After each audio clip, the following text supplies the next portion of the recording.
La domination sur les consciences passe essentiellement par l'utilisation viciée du langage par la classe économiquement et socialement dominante.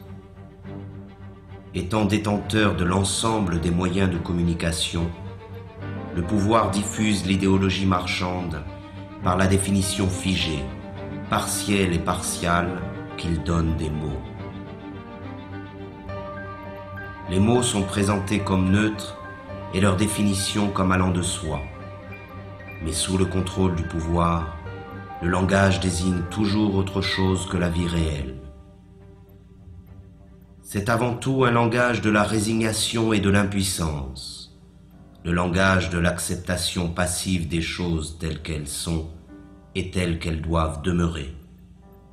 Les mots travaillent pour le compte de l'organisation dominante de la vie, et le fait même d'utiliser le langage du pouvoir nous condamne à l'impuissance.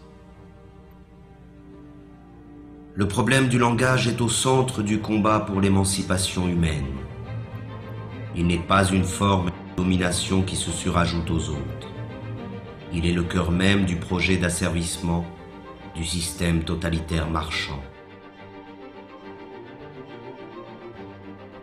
C'est par la réappropriation du langage, et donc de la communication réelle entre les personnes, que la possibilité d'un changement radical émerge de nouveau. C'est en cela que le projet révolutionnaire rejoint le projet poétique. Dans l'effervescence populaire, la parole est prise et réinventée par des groupes étendus. La spontanéité créatrice s'empare de chacun et nous rassemble tous.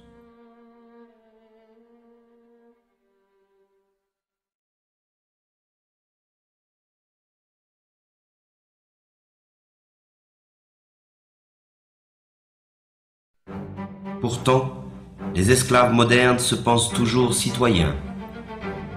Ils croient voter et décider librement qui doit conduire leurs affaires, comme s'ils avaient encore le choix.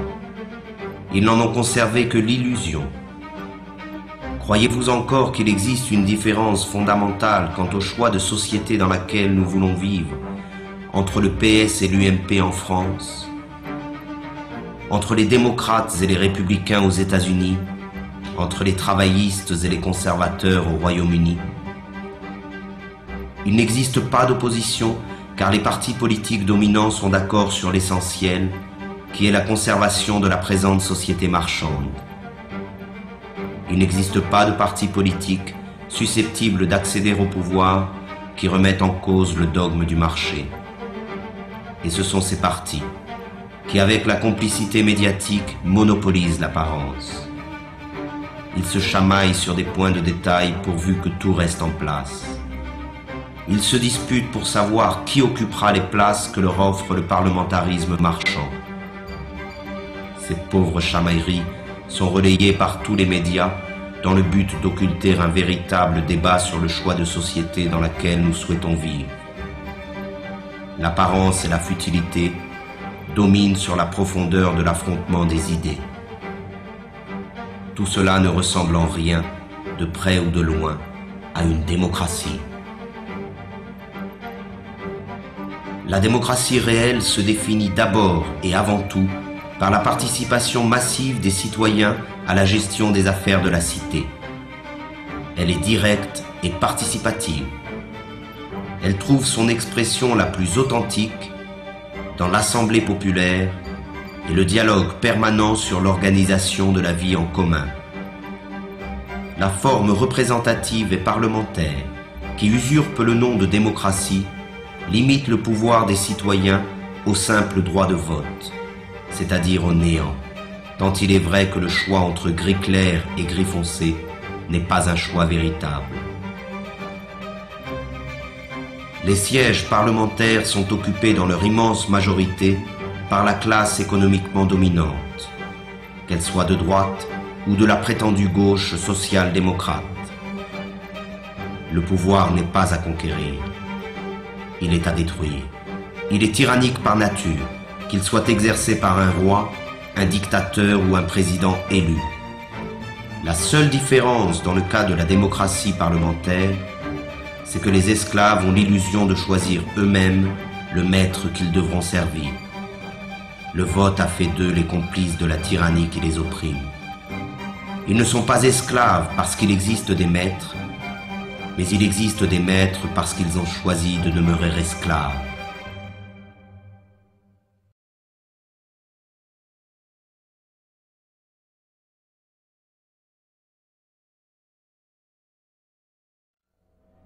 Le système dominant se définit donc par l'omniprésence de son idéologie marchande. Elle occupe à la fois tout l'espace et tous les secteurs de la vie. Elle ne dit rien de plus que produisez, vendez, consommez, accumulez. Elle a réduit l'ensemble des rapports humains à des rapports marchands et considère notre planète comme une simple marchandise. Le devoir qu'elle nous impose est le travail servile. Le seul droit qu'elle reconnaît est le droit à la propriété privée. Le seul Dieu qu'elle arbore est l'argent. Le monopole de l'apparence est total. Seuls paraissent les hommes et les discours favorables à l'idéologie dominante. La critique de ce monde est noyée dans le flot médiatique qui détermine ce qui est bien et ce qui est mal, ce que l'on peut voir et ce que l'on ne peut pas voir. Omniprésence de l'idéologie, culte de l'argent, monopole de l'apparence, parti unique sous couvert du pluralisme parlementaire, absence d'une opposition visible, répression sous toutes ses formes, volonté de transformer l'homme et le monde. Voilà le visage réel du totalitarisme moderne, que l'on appelle démocratie libérale, mais qu'il faut maintenant appeler par son nom véritable, le système totalitaire marchand. L'homme, la société et l'ensemble de notre planète sont au service de cette idéologie. Le système totalitaire marchand a donc réalisé ce qu'aucun totalitarisme n'avait pu faire avant lui: unifier le monde à son image. Aujourd'hui, il n'y a plus d'exil possible.